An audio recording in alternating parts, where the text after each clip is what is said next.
Bacaan Alkitab hari ini dari kitab 2 Raja-Raja pasalnya yang ke-24. Dalam zamannya, majulah berperang Nebukadnezar, Raja Babel, lalu Yoyakim menjadi takluk kepadanya 3 tahun lamanya.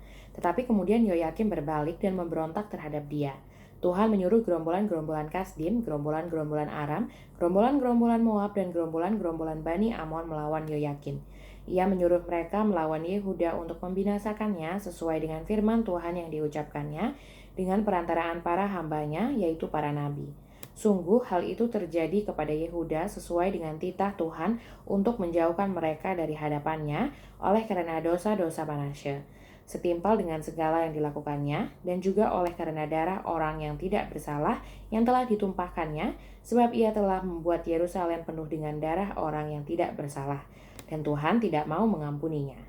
Selebihnya dari riwayat Yoyakim dan segala yang dilakukannya, bukankah semuanya itu tertulis dalam kitab sejarah Raja-Raja Yehuda? Kemudian Yoyakim mendapat perhentian bersama-sama dengan nenek moyangnya, maka Yoyakin anaknya menjadi raja menggantikan dia. Raja Mesir tidak lagi keluar berperang dari negerinya, sebab Raja Babel telah merebut segala yang termasuk wilayah Raja Mesir, mulai dari sungai Mesir sampai ke sungai Efrat. Yoyakin, Raja Yehuda. Yoyakin berumur 18 tahun pada waktu ia menjadi raja dan 3 bulan lamanya ia memerintah di Yerusalem.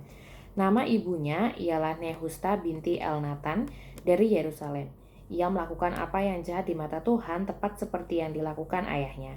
Pada waktu itu majulah orang-orang Nebukadnezar, Raja Babel, menyerang Yerusalem dan kota itu dikepung.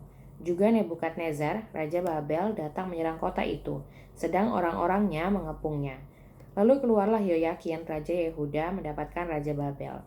Ia sendiri, ibunya, pegawai-pegawainya, para pembesarnya, dan pegawai-pegawai istananya. Raja Babel menangkap dia pada tahun yang ke-8 dari pemerintahannya. Ia mengeluarkan dari sana segala barang pembendaharaan rumah Tuhan dan barang-barang perbendaharaan istana raja, juga dikeratnya emas dari segala perkakas emas yang dibuat oleh Salomo, Raja Israel di bait Tuhan seperti yang telah difirmankan Tuhan. Ia mengangkut seluruh penduduk Yerusalem ke dalam pembuangan, semua panglima dan semua pahlawan yang gagah perkasa. 10.000 orang tawanan, juga semua tukang dan pandai besi, tidak ada yang ditinggalkan kecuali orang-orang lemah dari rakyat negeri. Ia mengangkut Yoyakin ke dalam pembuangan ke Babel, juga ibunda raja, istri-istri raja, pegawai-pegawai istananya, dan orang-orang berkuasa di negeri itu dibawanya sebagai orang buangan dari Yerusalem ke Babel. Semua orang yang gagah perkasa, 7.000 orang banyaknya, para tukang dan para pandai besi, 1.000 orang banyaknya, sekalian pahlawan yang sanggup berperang, dibawa oleh Raja Babel sebagai orang buangan ke Babel. Kemudian Raja Babel mengangkat matanya, paman Yoyakin, menjadi raja menggantikan dia dan menukar namanya menjadi Zedekia. Zedekia, Raja Yehuda. Runtuhnya kerajaan Yehuda. Zedekia berumur 21 tahun pada waktu ia menjadi raja dan 11 tahun lamanya ia memerintah di Yerusalem. Nama ibunya ialah Hamutal binti Yeremia dari Libna. Ia melakukan apa yang jahat di mata Tuhan tepat seperti yang dilakukan Yoyakim. Sebab oleh karena murka Tuhanlah terjadi hal itu terhadap Yerusalem dan Yehuda, yakni bahwa ia sampai membuang mereka dari hadapannya. Zedekia memberontak terhadap Raja Babel.